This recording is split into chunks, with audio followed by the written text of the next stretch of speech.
G'day YouTube. Well, today I thought I'd make a quick video just showing and comparing these 4 Kelly Dandenong axes that I've got in my collection.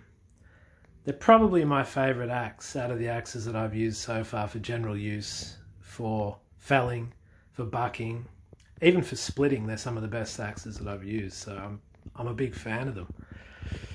Now, it's just interesting to see the way that these axes vary, not only according to where they were made, but also over time when they were made.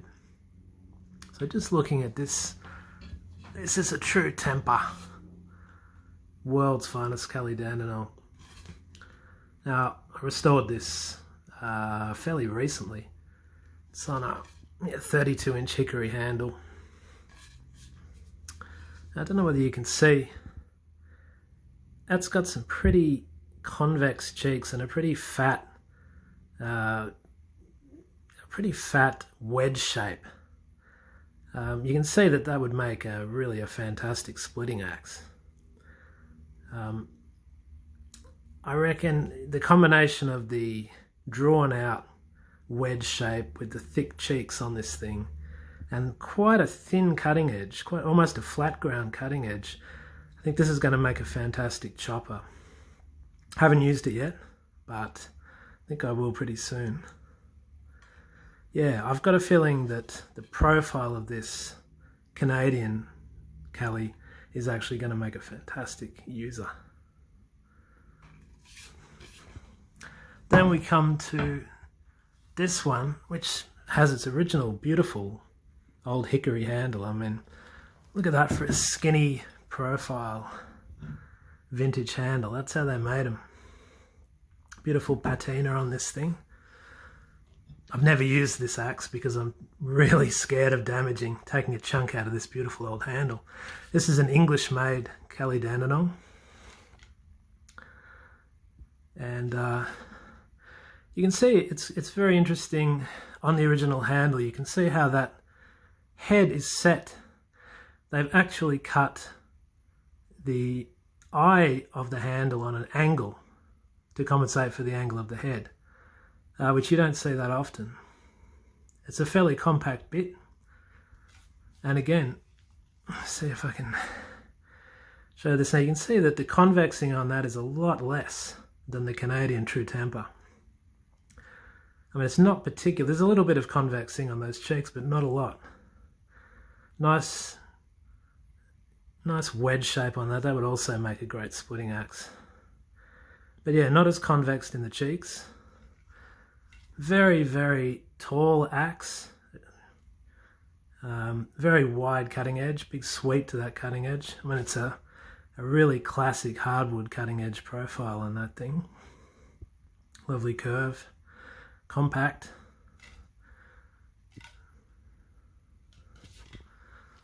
Yeah, I love that axe. I don't think I'll ever use that axe. I think it's going to be a collector. This one, Australian made. See, I'd say the bit is basically unused on this axe. It's pretty much as new as it would have been when it came from the shop. Original handle, spotted gum. This handle I thinned down a bit, but it is the original handle. Now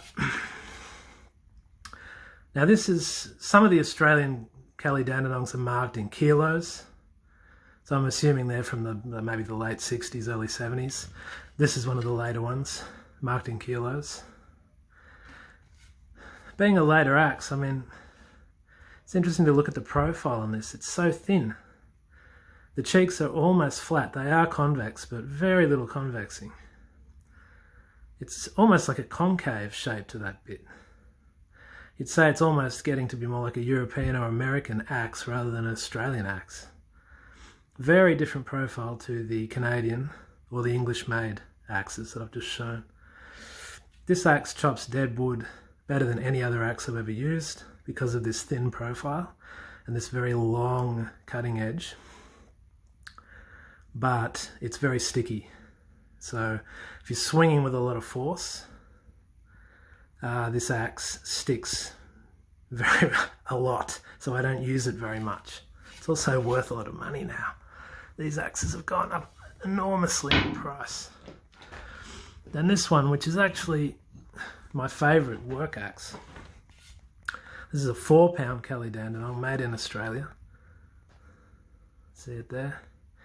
So this axe is probably from the 1950s. I put it on a very skinny hickory handle. I bought this from a guy in Tasmania for quite a low price because it looked really rough. And took a lot of work to reprofile the edge. You can see it's done quite a bit of work. Looking at the profile of this axe though, this axe has quite a chunky wedge shape. And you may be able to just see there that the cheeks are quite convex. So this axe never sticks, or sticks very little in use. So it's very, very, very enjoyable to use. Yeah, probably the best general work axe that I have and have used.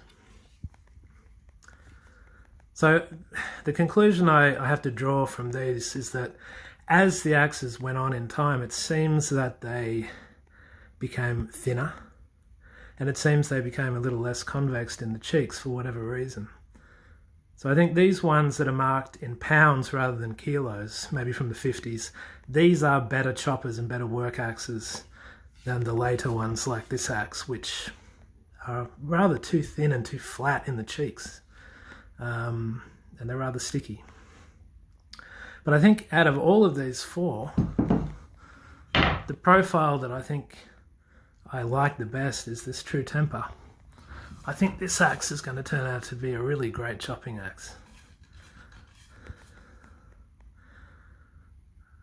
That's a real classic Tasmanian pattern profile, alright. So yeah,